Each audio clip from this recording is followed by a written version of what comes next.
When you start the teapot, you want to take the ball of clay that you were given and divide it into 3 pieces.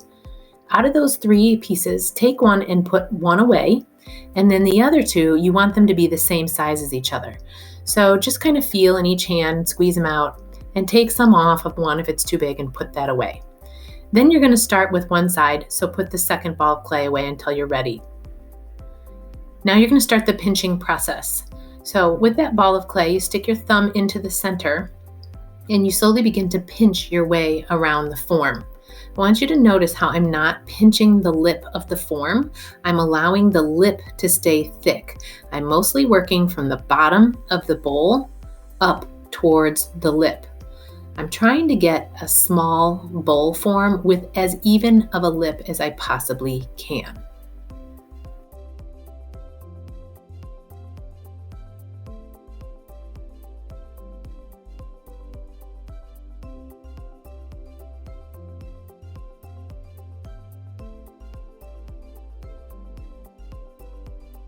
After you finish the first side, take the second piece of clay out that was the same size as the first piece, rolling it in your hand, smoothing out any lumps and bumps.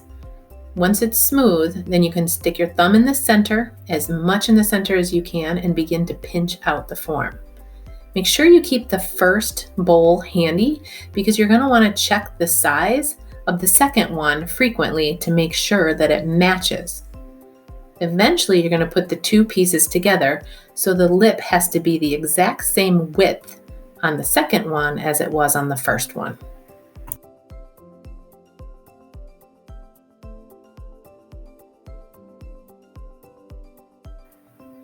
In order to get the 2 lips flat so you can join them, tap it against the countertop, and then all the extra clay you can just sort of loot down onto the inside.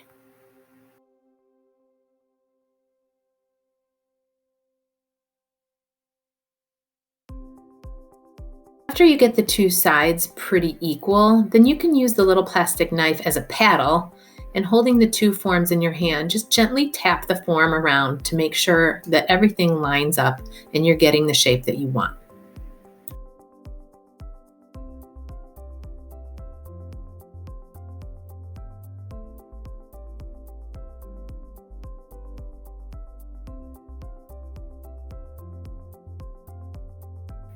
After you've let the 2 bowls sit out and become leather hard, you're ready to score and slip and put the 2 together.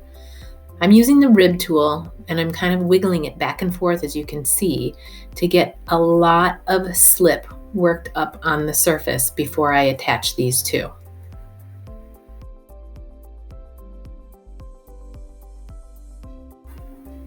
When I do get the 2 pieces put together, I gently press the seam together so that the slip squishes out between the seams. Then I can wipe away any extra slip, paddle, use the rib tool on the rough side and the smooth side to really join the clay and smooth out the ball. This is going to end up being the body of your teapot.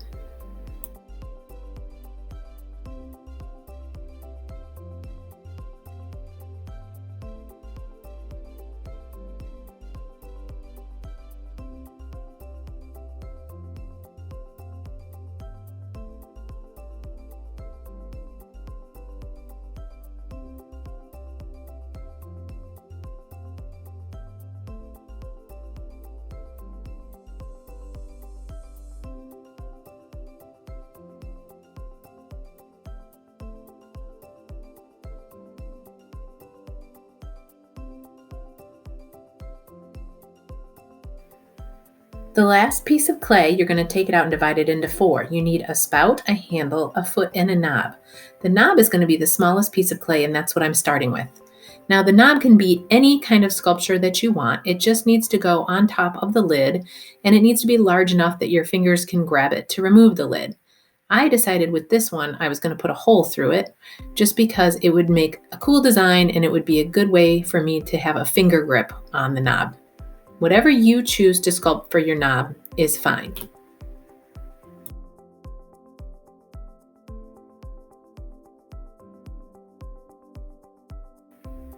With the next piece of clay, we're going to use it to sculpt the foot.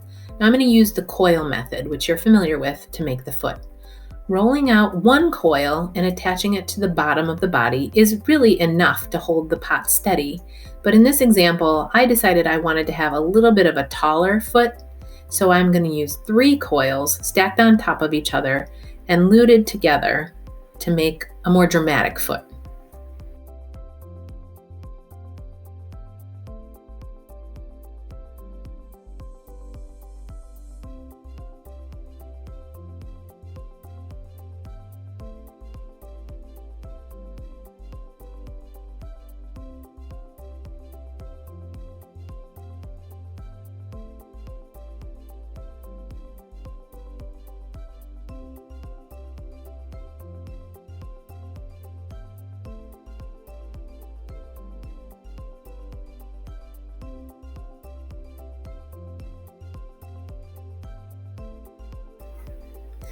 With your next piece of clay, you're going to be making the spout.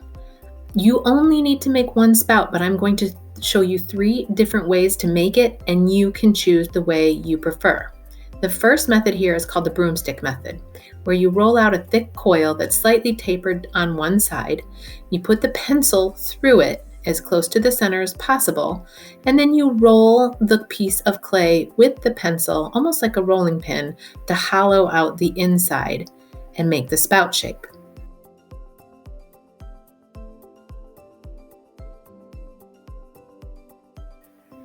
Don't worry that the ends of the spout are rough. We'll deal with that in the next step. But for right now, you have a little flexibility. You can kind of manipulate the shape.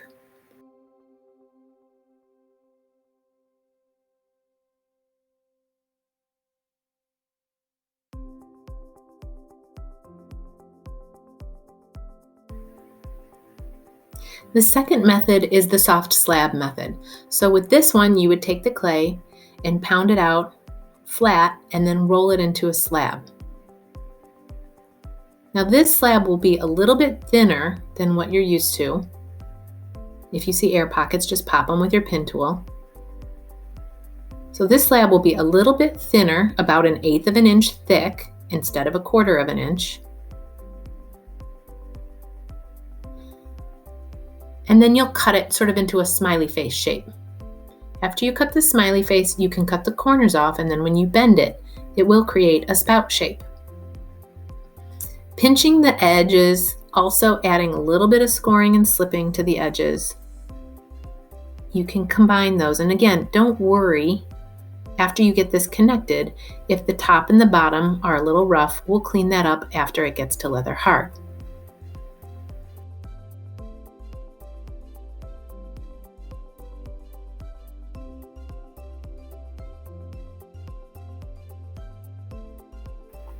The final method I think works best if you want to have a curvy spout. And this method requires you to just make the spout solid and then carve the center out later. So I'm rolling a coil that's thick on one side and thin on the other. And then because there's no hole in it, I can easily bend it into a curved shape.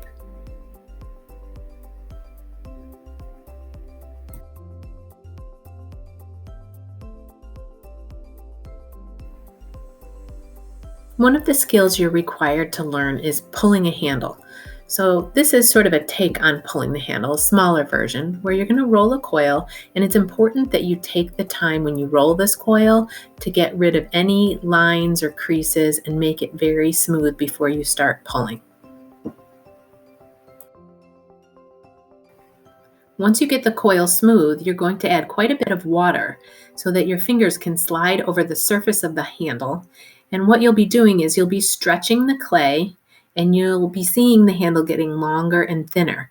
Now, it's important that in this method, you flip the handle over often so that you don't get a flat side and that you're paying attention to the corners, that they're not sharp.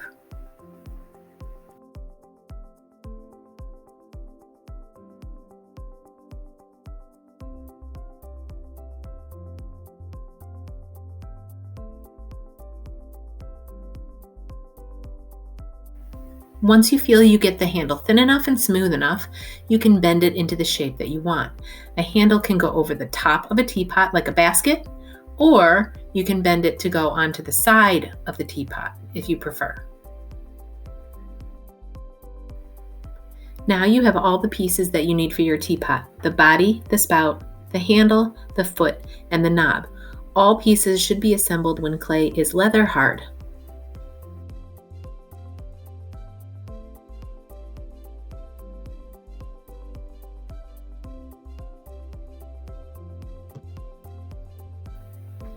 When you're attaching the foot to the body of the teapot, figure out exactly where you'd like it to go. And then you're going to take your pin tool and trace the outside and inside edge of that foot. That will let you know exactly where you need to score and slip. All pieces are leather hard, so make sure that you score and slip both sides before attaching.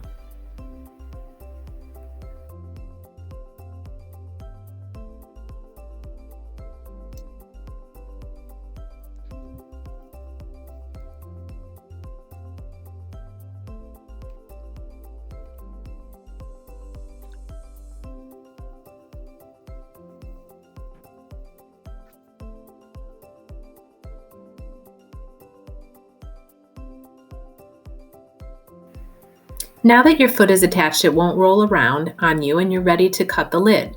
I start always by drawing the shape to make sure I can get it exactly the way I want. And then when I cut it, I need to make sure that I'm cutting at a 45-degree angle with the pin tool rather than it going straight up and down.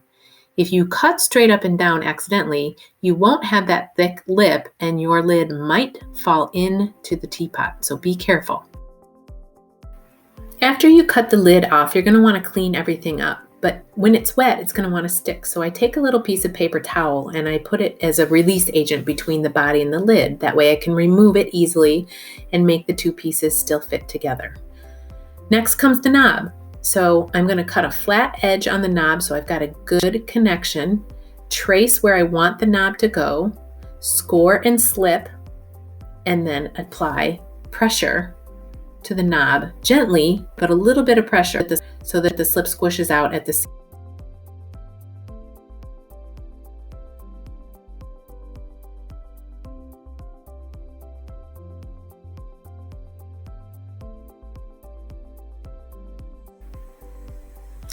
All right, so once again, I'm showing you 3 different spouts. You need to choose one.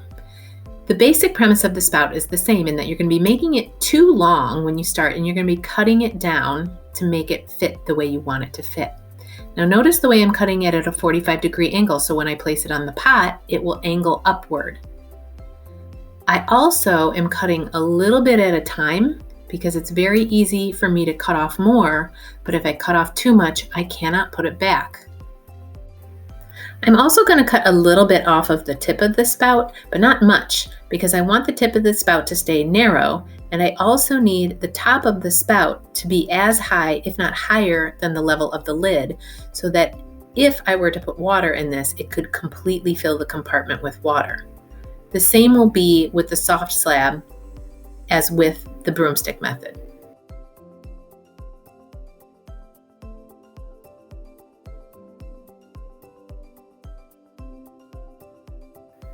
If you choose to build the spout solid, then there's an extra step. The first thing is the same. You're going to be cutting the base of the spout and the top of the spout until you get the angle and the size that you want.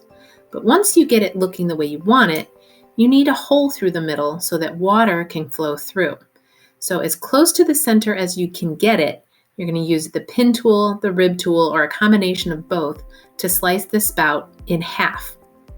Once you get the spout open, then you need to use the loop end of the paper clip, otherwise known as the loop tool, to hollow out the center of both sides before scoring and slipping and putting them back together.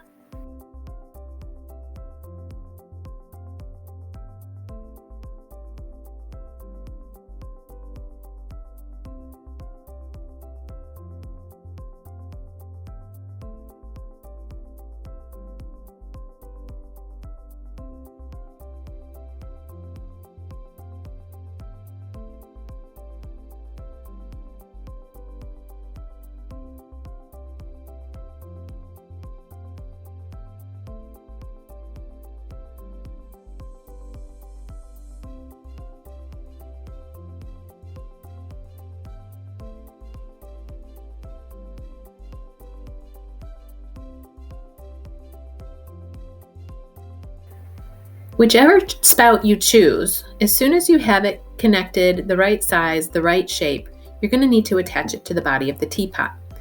So in order to do this, you're going to place the spout against the body of the teapot, and you will trace around the outside of the spout. Now be careful, because you don't want to cut that circle.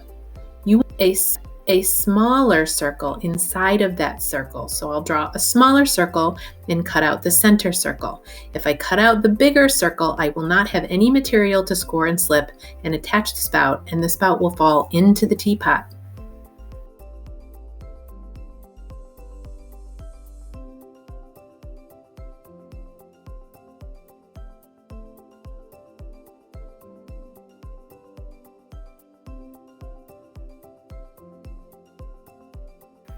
When attaching the handle, there needs to be a little bit of flexibility to the handle so you can manipulate it.